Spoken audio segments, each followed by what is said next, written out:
Fala, meus punheteiros de sigilo. Vocês estão bonzinhos? Espero que sim. Bom, no vídeo de hoje vocês pediram já desde a semana passada, né? E pediram novamente agora. Então vamos lá. Vamos falar de magia angelical. Nós já fizemos um vídeo sobre Goethe que vocês gostaram muito e hoje vamos fazer um sobre magia angélica. Mas antes, por favor, eu peço que você deixe o seu like. Peço encarecidamente que, se você não é inscrito no canal, se inscreva para ajudar nós a crescer. Divulgue para os amigos, para a tia, para a avó crente, para todo mundo. Divulga o vídeo, compartilha, ajuda nós. Eu sei que muitos de vocês têm receio de compartilhar. Cria um fake, compartilha, não sei. Só ajuda a gente a compartilhar, entra nos grupos de magia e compartilha. Ajuda nós a crescer, tá bom?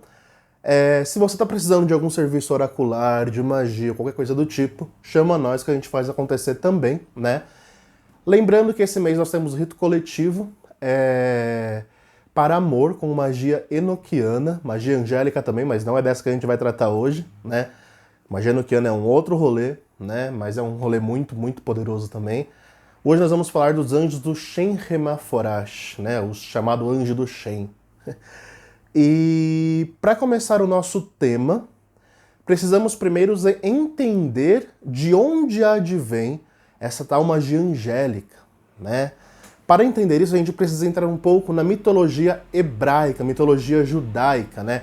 Eu não sou judeu, tá? Não tenho propriedade alguma para falar sobre mitologia judaica em si, porém, como hermetista que sou, estudei bastante o tema da Cabala hermética, né, que se utiliza demais dos anjos do Shen Hemaforash, de toda a teurgia, e acabamos estudando um pouco, né, da mitologia hebraica por detrás de tudo isso. E bom, para a gente começar a falar dessa mitologia, precisamos entender como funciona o esquema mitológico judaico. Nós temos Deus, né, soberano, o princípio criador. E na Kabbalah nós vamos entender que esse princípio criador se dividiu em 9 outras esferas, né? Ou em 10, dependendo da sua interpretação. Que aí nós somamos o que nós conhecemos como a Kabbalah, a árvore da vida, ou como você queira chamar, né?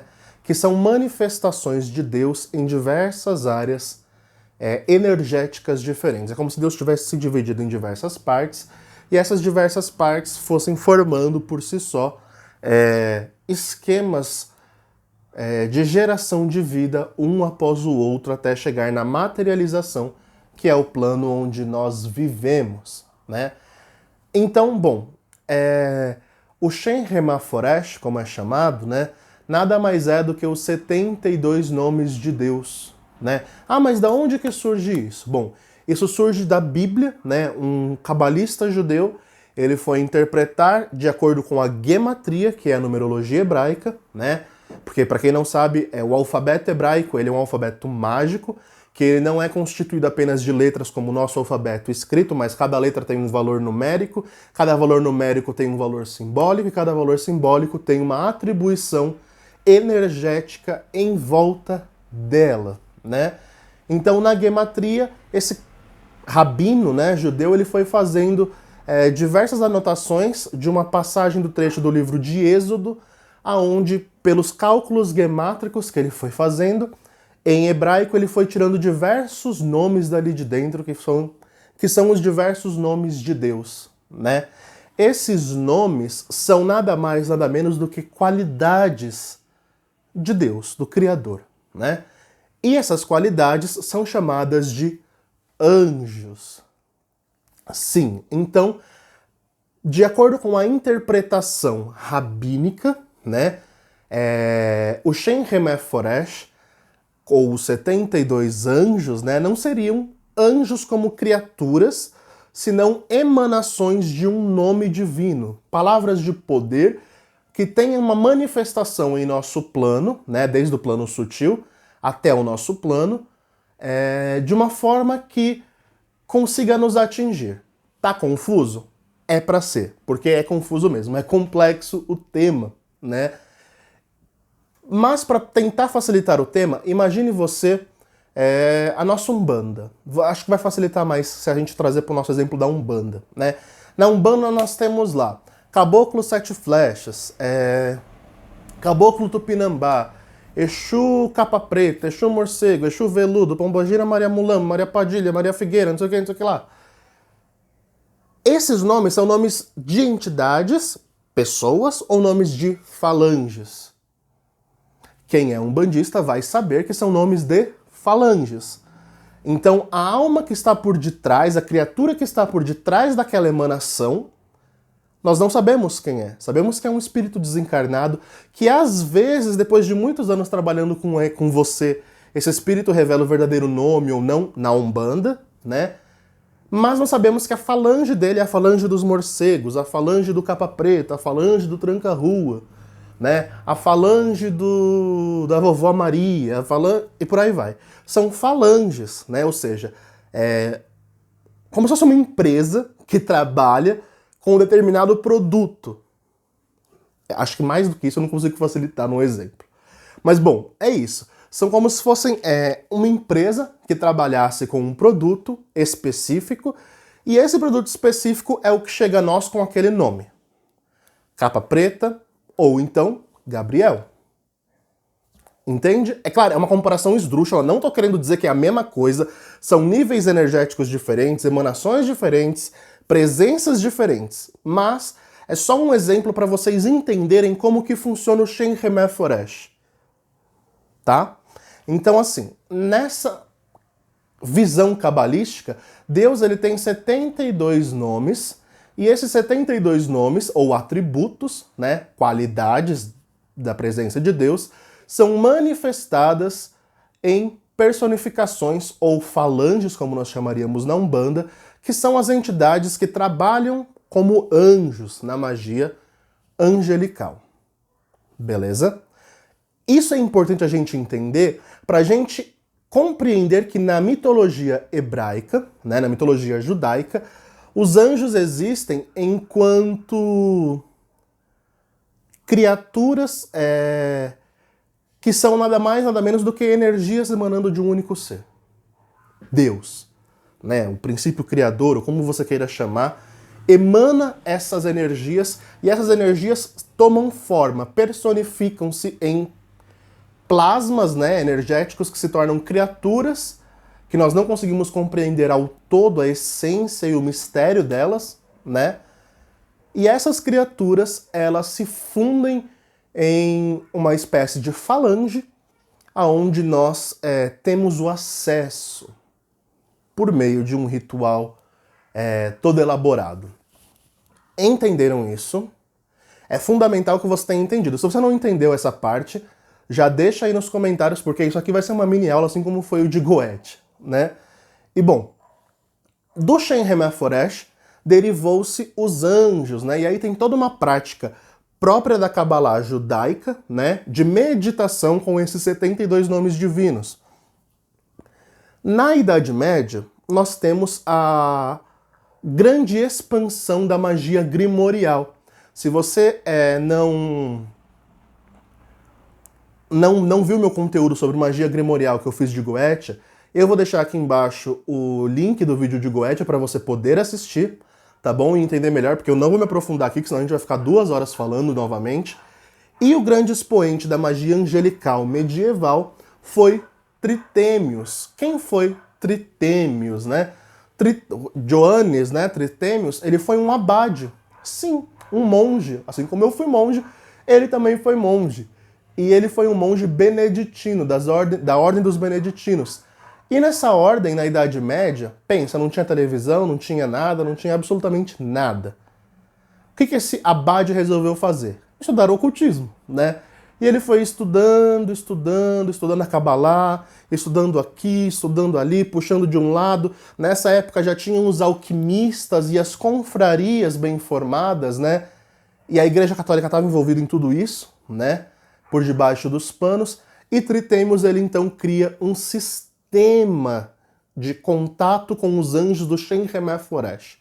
Ele estudou, né, todo o estudo rabínico do Shem Remé Foresh, toda essa análise exegética, né, e hermenêutica do conteúdo bíblico ali do Êxodo, né, da Torá, e estudando aquilo, o abade chegou à conclusão de que sim, era possível traduzir aquilo em um esquema magístico ou alquímico, né? Porque na época não era nem chamado tanto de magia, senão de alquimia. Beleza? E, bom, isso é importante a gente saber para a gente entender que vai seguir um sistema grimorial, tá? Assim como a Goetia, né? Assim como qualquer outra prática da vertente que surge do Testamento de Salomão, né? Grimório do Papa Honório, Grimório do Heptâmero, um Ars Paulina, um Ars Goetia, as clavículas de Salomão, todos fazem parte de um grande metasistema, vamos dizer assim, de magia medieval chamado sistema de magia grimorial ou tradição salomônica, como alguns preferem. Tritêmios não foge à regra, tá? E aí o sistema dele você vai ver que usa diversos artefatos, né? Como a Goetia. E eu trouxe eles aqui atrás para ilustrar para vocês um pouco. Então vamos começar pelo triângulo de manifestação, né? Vou colocar aqui para vocês verem o meu, né? Esse é o triângulo de tritêmios.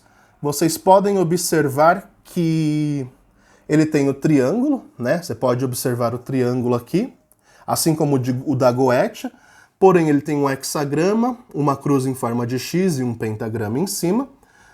Tem em volta, né, do triângulo, nós temos o tetragramaton somente escrito, né, o tetragrama sagrado de Deus, em vez dos nomes que temos tradicionalmente no triângulo salomônico do Ars Goetia, né, que seria anafaxeton, prineumaton e tetragramaton. Aqui só temos o tetragramaton, né? E ao redor nós vamos ter os nomes divinos, né? Vou aproximar os selos planetários, né? Com o nome dos anjos correspondentes em hebraico, e ao redor os 4 anjos que regem as direções: Uriel, Rafael, Micael e Gabriel. Essa tábua de tritêmios ela já é modificada, tá?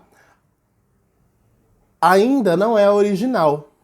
É importante a gente saber disso para que a gente tenha a compreensão de que isso aqui já é uma modificação mais moderna. A original eu não tenho acesso a ela aqui, mas se você pegar os livros de tritêmios em original, que em português eu nunca achei, né? Eu estudei no mosteiro os livros de tritêmios em espanhol, né?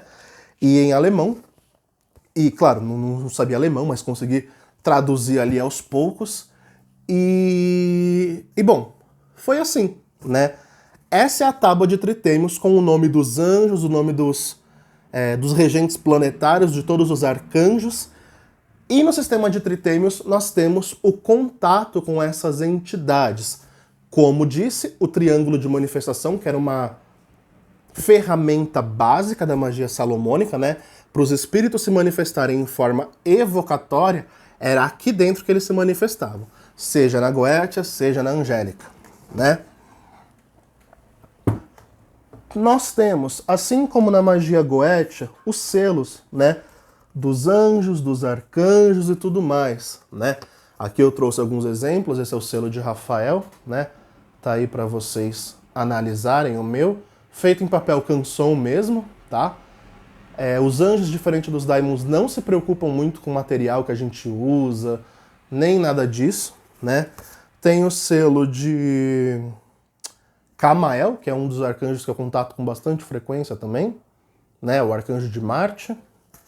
E tenho aqui o de Micael, meu grande protetor, que eu fiz consagração a ele desde a época do mosteiro, né? Tenho aqui também o selo de Micael. Mas tenho diversos outros, né? Eu não vou mostrar um por um. Opa! Mas tenho diversos outros aqui. Assim como na Goetia, que tem uma urna, né? Aqui nós também temos uma urna para poder guardar os selos, né? A minha tem o tetragramaton, uma urna toda em branco, com dourado. Tá, mas e como que a gente faz a via de manifestação? Assim como no sistema salomônico básico. Esfera. Eu tenho uma esfera de cristal que eu a utilizo, né, devidamente consagrada e purificada, que eu a utilizo para contatar seres sutis. Tem diferença usar o espelho negro ou a esfera de cristal? Na minha experiência, e isso é minha experiência, não é ditar regra para ninguém, tá? Mas em contato com Gabriel, que é o anjo da lua, né? Que é o que rege as visões e os poderes psíquicos, né? Eu o questionei sobre a diferença de espelho para esfera. E Gabriel falou, associe pelas cores. Foi assim que ele me disse. O espelho, ou a esfera negra, ela traz uma densidade, uma escuridão própria. A esfera de cristal translúcido, né, traz outra esfera energética própria.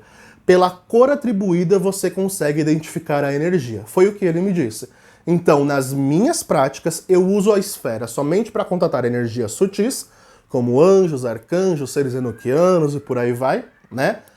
E uso o espelho negro mais para energias densas, como os espíritos planetários, os anjos da Goetia, os cacodaimos planetários, os cacodaimos enoquianos e por aí vai, né?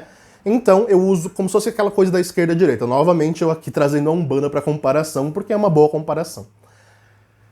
Na minha experiência é isso, tá? Mas, né, nós temos diversos relatos de contato de magia angélica com o espelho negro e funciona da mesma forma, e por aí vai. Porém, os anjos me disseram que a via de manifestação energética é mais fácil, a manifestação evocatória deles num globo de cristal ou numa taça de vidro, né?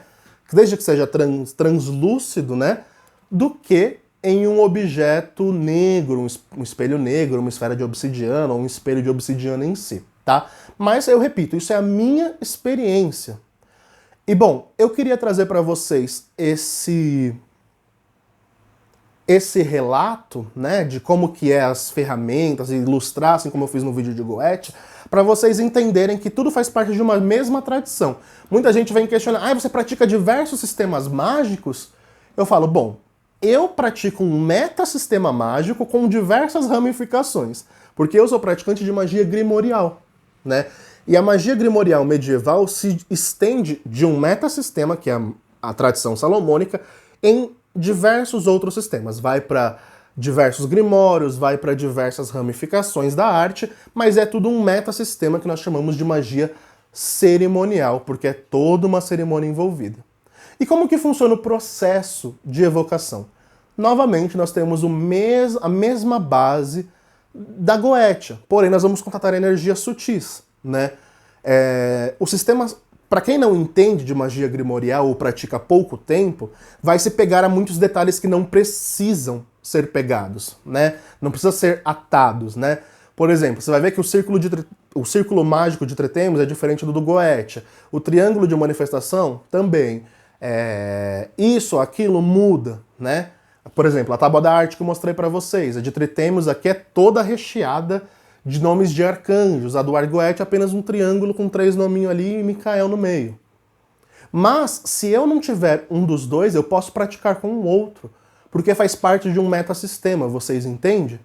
Então, assim como um metasistema, também no sistema de Tretemos nós vamos ter o uso das ferramentas básicas, que é o cálice, o pantáculo, a vara, a espada e o atame, né, ou a faca, como queira chamar, porque tudo isso faz parte da tradição salomônica, a tradição de magia cerimonial. Não dá para praticar magia cerimonial sem as ferramentas básicas, né? E as ferramentas básicas incluem também a via de manifestação por meio de um espelho ou mesmo de uma ferramenta de um cálice, uma bacia com água, qualquer coisa que dê para você ver ali o reflexo do espírito, e uma tábua de manifestação e um círculo mágico, né? Tudo isso é a base do sistema que nós chamamos de magia cerimonial ou magia grimorial, tá? Eu preciso que vocês entendam isso para que a gente avance agora na diferença. Nós vimos as semelhanças, que quanto à estrutura ritualística é muito parecido com Goetia, com Ars Pauline, com Grimório Vera, com qualquer outra tradição grimorial, né? A base é sempre a mesma, tá? Porque, como eu disse, é um metasistema. Mas agora nós vamos para a diferença. Qual é a diferença de anjo e demônio? Um é bonzinho e o outro é mauzinho. Não. Conceito de bem e mal para entidades não se aplica. Sabe por quê? Porque eu já vi Daimon sendo mais bom que anjo, já vi anjo sendo mais terrível que Daimon. Só para ilustrar, eu lido com um arcanjo chamado Camael, ou Samael, né? Ele é o arcanjo de Marte, e o bicho é bruto. Mas é bruto, não é no bruto num bom sentido, ele é bruto, bruto, né? Quando a energia dele se manifesta, né, na presença dele evocada, eu fico extremamente elétrico, né? E apesar de ser uma energia chamada sutil, por ser de direita ou de luz, né? A energia dele é tão intensa, mas tão intensa, que eu acabo ficando, às vezes sem dormir, às vezes preciso praticar um esporte, qualquer coisa do tipo, para liberar a energia que ele traz, né? Às vezes só um banimento de RMP não funciona, por exemplo, né? Também já vi esse arcanjo fazendo destruições assim em vidas de outras pessoas que você fala, caramba, tá pior que o demônio. E é um arcanjo. Assim como eu já usei daimons como Marbas ou Bauer para realizar cura. E as pessoas ficaram curadas, né? Então, assim, conceito de bem e mal é um conceito muito terreno, sabe? Muito nosso, muito humano. Não se aplica a seres inorgânicos, né? Como o Frater Goya costuma chamar. Não se aplica a estes seres inorgânicos. Porque eles têm um próprio conceito moral que diverge muito do nosso. Lembre-se que ao lidar com seres desta classe, sejam anjos ou daimons, você está lidando com seres milenares, que nunca foram nascidos, né? São seres incriados, né? Assim, criados no sentido humano, nunca nascidos, né? E ao lidar com uma inteligência, um ser inorgânico milenar, né? Mais do que milenar, sei lá, desde que o universo é o universo, nós precisamos entender a diferença. Eles não pensam como nós, eles não raciocinam como nós. Eles nos ajudam, eles nos servem quando pedimos. Mas dizer que o pensamento, o sentimento, a intensidade deles é igual à nossa, não são. Então, a diferença de anjo para daimon é a energia. Sutil para densa, né? As pessoas acham que é mais seguro trabalhar com anjos. De fato, por um lado pode ser, porque os anjos, eles são os do Shen Hemaforesh, ao menos, né? Eu não digo dos Enoquianos, porque os dos Enoquianos eu não chamo nem de anjo, eu chamo de ser inorgânico, porque eles estão além. Mas os anjos do Shen Hemaforesh, eles são submissos a uma lei universal que se aplica ao nosso sistema solar astrológico, né? Digo energético, aonde eles obedecem determinadas regras, vamos dizer assim, né? Então, por exemplo, um daimon, a força dele é bruta, e a energia dele vai prejudicar todo mundo que estiver ao seu redor para fazer o que você deseja, né? Um trabalho com um daimon, por exemplo, é muito comum que sempre alguém se prejudique para você se dar bem. É muito comum, tá? Num trabalho com anjos, eles fazem o possível e o impossível para que ninguém se prejudique e você consiga aquilo que você deseja desta mesma forma, não gerando karma para você nem nada. Por isso que muitos preferem trabalhar com anjos do que com daimons, né? Porém, todavia, entretanto, isso não significa que os anjos são fáceis de trabalhar ou bonzinhos. Muitas vezes você vai fazer uma evocação e o anjo vai virar para você e falar, não vou te atender. Comigo já aconteceu várias vezes. É bizarro como os anjos eles vêm à frente, né? E aí eu pergunto pro anjo, né? Aconteceu muito já com Camael, com Raniel e com diversos outros, né? De eu contatá-los e eles disserem, não vou te atender porque lá na frente pode acontecer isso, isso e aquilo que vai prejudicar você ou tal pessoa ou XYZ.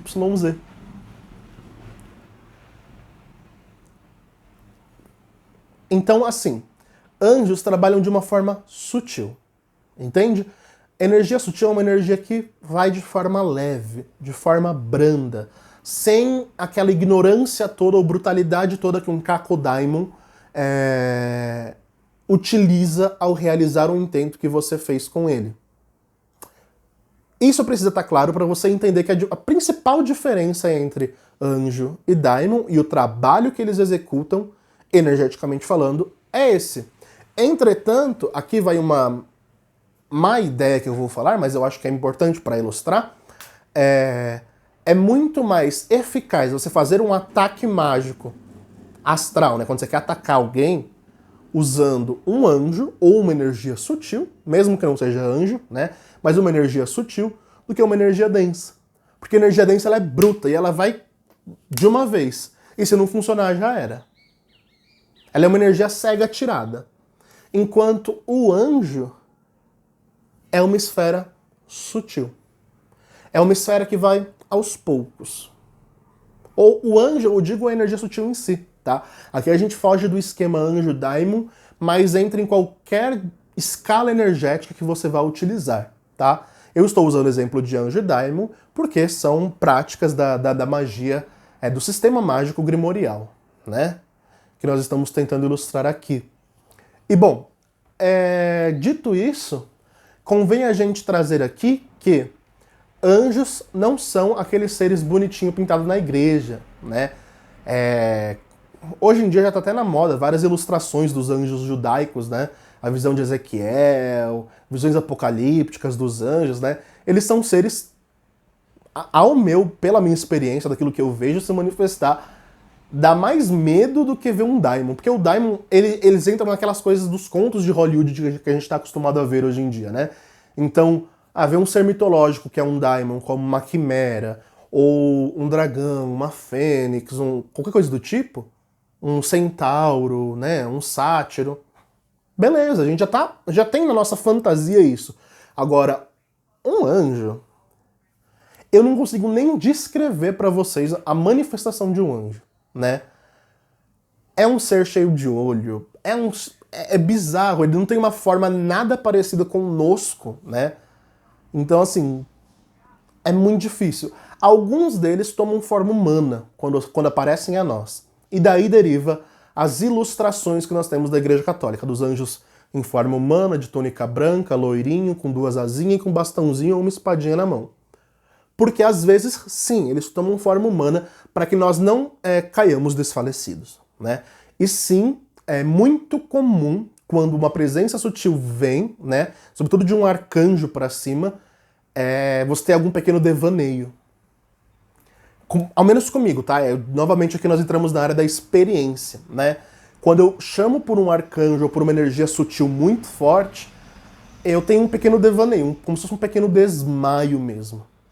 Né? E eu sempre lembro as alusões bíblicas dos profetas, né? Quando os anjos vinham até eles, eles caíam desfalecidos, né? E eu fiquei pensando, nossa, faz sentido, porque na manifestação de um ser de luz desse, é uma pressão espiritual muito forte, apesar de ser uma energia sutil, né? É de uma pressão espiritual tão forte, tão intensa, que você dá uma bambeada ali. Ao menos essa é a minha experiência, tá? Óbvio, eu tenho mediunidade sinestésica, tudo desenvolvido, então para mim sentir energias, detectar energias em ambientes é mais fácil, né? Porém, eu acredito que qualquer um que vai se arriscar na magia grimorial tem que ter a prévia, né? E a prévia é saber fazer um scrying, saber detectar energia, desenvolver essas capacidades psíquicas antes de se meter com magia grimorial, tá? Bom, quais são os riscos que a magia angélica traz? Visto que eles têm uma visão amoral, né? Comparado com a nossa moralidade é amoral, eles têm a moralidade própria deles, mas comparado com a nossa é amoral, né? Quais são os riscos? Os riscos é você pedir uma coisa e vir outra completamente diferente, tá? Anjos não irão te prejudicar de forma direta. Daimon, sim, né? Daimon, se você pede errado, você acaba sendo prejudicado de diversas formas diretas, né? Alguém da sua família morre, alguma desgraça acontece para que você consiga o que você tenha e por aí vai. Com os anjos, não. Os anjos agem de forma sutil. Então, se você pedir de forma errada aos anjos, você vai ser prejudicado de formas sutis. Vai ganhar aquele dinheiro inesperado, mas de uma forma que é estranho, sabe? Que o dinheiro veio, mas não veio como você pretendia, não veio como você queria, não veio da forma exata. Então, sim, há o mesmo risco, né? Porém, enquanto o Daimon vai te atingir de forma direta e bruta, podendo provocar, inclusive, que você se meta em acidentes para conseguir indenizações, eu já vi isso acontecer, né? O anjo não, o anjo vai te prejudicar de forma indireta. Ah, eu quero uma limpeza, por exemplo, pronto, achei o exemplo perfeito. Limpeza de 21 dias de Arcanjo Micael. Famosa, né? Essa limpeza, cada 9 pessoas que fazem, cada 10 pessoas que fazem, 9 se arrependem. Por quê? Porque simplesmente ela é tão forte, tão profunda, que ela vai limpar coisas que lá na frente vão te fazer mal. Então tira o seu namorado, tira o seu emprego, tira tudo que possa te prejudicar. Por quê? Porque é uma limpeza geral. E a limpeza com o Arcanjo Micael costuma ser geral. Então, se você estiver fazendo direito, você vai perder coisas que você nem imaginava. Isso é um risco da magia angelical, né? Eles não vão te prejudicar de forma direta, de atentar contra a sua vida ou contra a vida de alguém, né? Não. Mas de forma indireta, sim. Outro risco da magia angélica, né, é você não ser atendido. Simplesmente os anjos não te atenderem. Por ver que aquilo não te fará bem, por ver que aquilo pode te prejudicar de alguma forma lá na frente, ou simplesmente eles virem até você e falar, não vou te atender. E ponto final. Esse risco corre muito mais com anjos do que com daimons, né? Com daimons eu nunca passei por isso. Do daimon falar, não irei te atender. Porque o daimon sempre tem um interesse ali por detrás. O anjo não, né? E aqui nós entramos na última parte que eu queria abordar da magia angélica, né? Que é a magia angélica, o que nós oferecemos? Como que é o contato com os anjos, o acordo, né? Sabendo que com o daimon nós fazemos um acordo, um contrato ali, onde nós vamos dar algo a ele se ele nos der algo. Com os anjos funciona de forma um tanto quanto diferente, né? Com os anjos nós temos a capacidade de fazer um acordo com ele de boas obras, de devoção. Os anjos pedem muita devoção, geralmente, né? Ao menos novamente, minha experiência, né?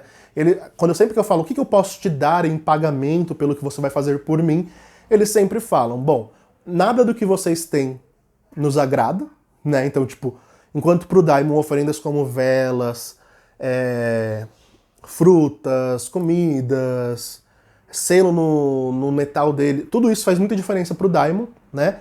Porque o daimon se alimenta, ele não tem luz própria, então ele se alimenta daquela luz energética. Pro anjo, não. O anjo é um ser de pura luz, né? Então, nada da nossa energia humana aqui, terrena, lhe agrada. Então, o que eu costumo fazer é ofertar a ele boas obras, caridade, sempre prometer caridade, gestos de boas obras, porque quem me instruiu isso foi Micael, né? Micael, eu sempre falei com ele sempre foi muito bruto comigo, mas sempre me ajudou muito. Então eu sempre tenho um trato assim com Micael, aquela relação, sabe? E Micael, numa das instruções, ele falou pra mim que, primeiro ele disse que nada do que nós podemos querer ofertar-lhes lhes fariam diferença, né? Porém, o que lhes agrada é devoção e boas obras. Piedade e boas obras, segundo ele me disse, né? E bom, é isso, né? Então, para um anjo, o que você propõe como trato? Ah, se dentro de tal prazo você me atender, eu farei X coisa, né? Eu darei uma cesta básica para uma família. Eu levarei bolacha no caminho do serviço, do ônibus, e vou dar para aqueles moradores de rua. Vou dar dinheiro para quem precisa, sei lá, né? As possibilidades de caridade são infinitas, né? Inclusive a caridade com quem mora na sua casa, bebê. Porque a gente é bom pros outros, né? Mas pros que estão conosco, muitas vezes não. Uma vez eu fui pedir algo para Rafael e era uma cura, né? E aí eu fui fazer essa moeda de troca. Falei, eu quero fazer uma caridade, algo para ajudar, e piriri pororó. E Rafael falou, tá bom, faz a caridade com essa pessoa aqui. Não, mas essa pessoa tá bem, ela não precisa de caridade, precisa. Precisa que você converse com ela por um tempo, porque ela é muito solitária. E eu, eita. E acontece, tá? Os arcanjos, eles são muito de dar sermões, né? Os anjos, os arcanjos, eles gostam, diferente dos daimons, que você chega, pede, ele vai embora. Os arcanjos não, ele gosta de conversar, gosta de falar, explicar as leis do universo e, sobretudo, dar sermão na gente, porque eles querem que a gente evolua, né? Então é isso, o contato com os anjos é isso, minha gente. Eu espero que vocês tenham gostado, né? Espero que esse vídeo tenha ilustrado para vocês um pouco da magia angélica. Vai ficar grande, né? Vai dar mais de meia hora de vídeo aí, com certeza. Mas eu queria ilustrar para vocês que magia angélica é isso. Deriva da mesma base de toda a magia grimorial, né? Se eu trazer para vocês o sistema planetário, vai ser a mesma base. O sistema enoquiano vai ser a mesma base. O sistema Grimorium Verum vai ser a mesma... Tudo é a mesma base, né? Que é a magia grimorial, que é esse metasistema salomônico que nós chamamos, né? Porém, cada um vai ter a sua linha de trabalho, as suas entidades.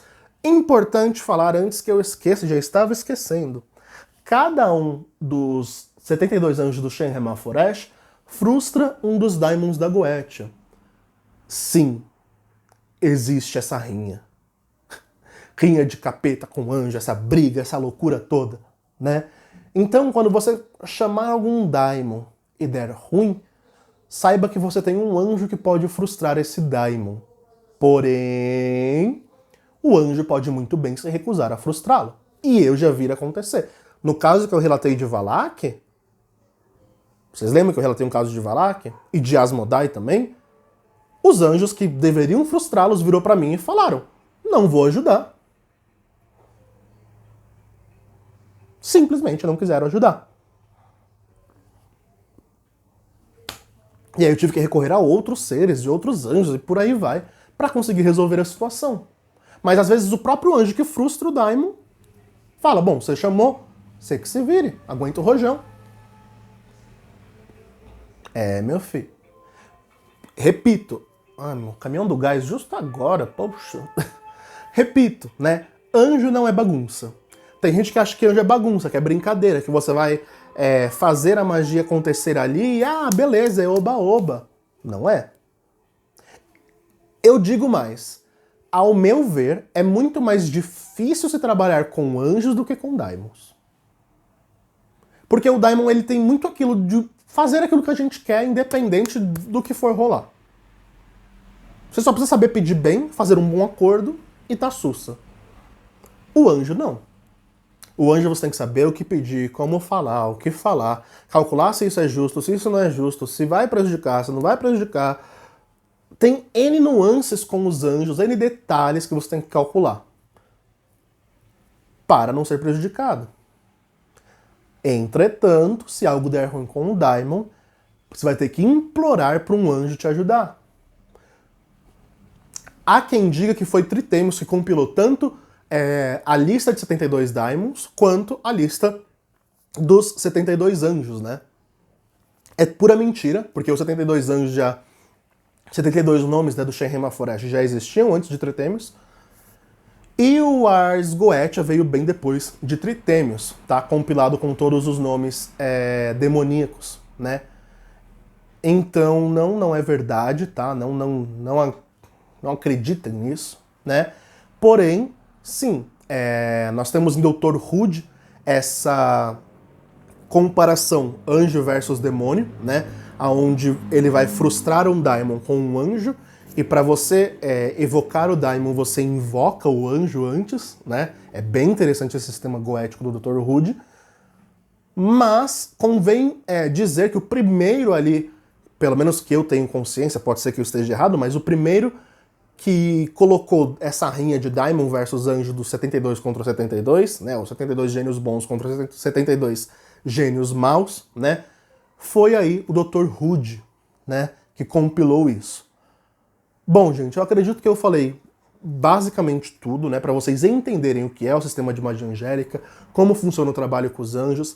Lembrando que o sistema de magia angélico do Shen Hemaforesh, da Cabala, né, é diferente do sistema enoquiano, tá? O sistema enoquiano transcende isso, é outro rolê.